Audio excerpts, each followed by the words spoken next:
Welcome back, everybody. It's been a while, and this is my first day back in the gym since March. So I was expecting to be a little bit rusty, and I was between actually a couple of different programs. One old one that requires pretty light weights for me, but a lot of volume and restricted rest times. And then at the last minute, I figured why not just reset the weights, restart the program I was doing before, and see how it goes. Well, needless to say, there was some rust, and so it'll probably take about a week or two before I get acclimated back to the gym. And I'm showing my primers for the first time. So this is my power clean, and I honestly, it wasn't too bad. I pretty much did the same weights I did beforehand, like I normally would. But yeah, it wasn't 100% locked in, so I'll need to get some practice in before they're back to normal. Now, deadlifts.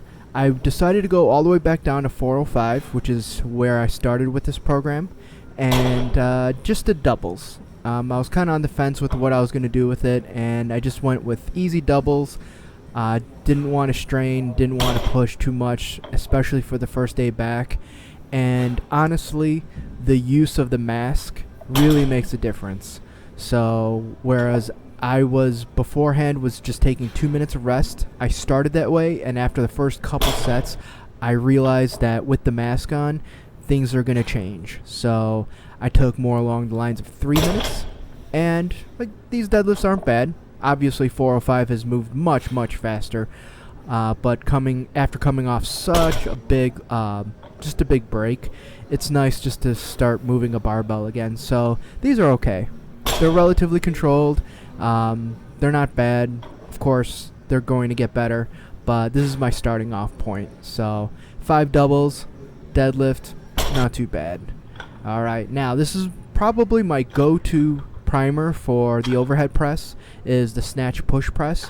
I've done regular push press before, but I really like the snatch push press. It activates the entire shoulder joint, the entire shoulder girdle, and I quite like it. So this is more or less what it looks like. Still same weights as before for the most part, just a little bit lighter maybe, and just easy triples. Took a little bit to really lock in the stabilization, but it's nice to do it again. I really like this exercise. Alright, then after snatch push press came the press, and going back down to 185, so full reset, whereas I left off at 230 for singles before the lockdown, and now I'm back down to 185, which may not sound like a lot, but actually it's huge. It's a big drop from where I left off. So 185, still just trying to keep it strict, get that little pause on the chest, and it wasn't too bad. It did feel a little bit heavier than usual, but that was to be expected. I was deciding between doing advanced German volume training, doing a primary mover, just doing just the main lifts, deadlift, overhead press, and squat. But I very well might stick with the 2 movers a day, so we'll see. I'll decide probably after this week. But it just feels nice to be moving at the gym again, and just getting adapted to the new procedures of getting your temperature checked and checking in and out. Alright, y'all, it's good to be back, and remember, adopt, don't chop.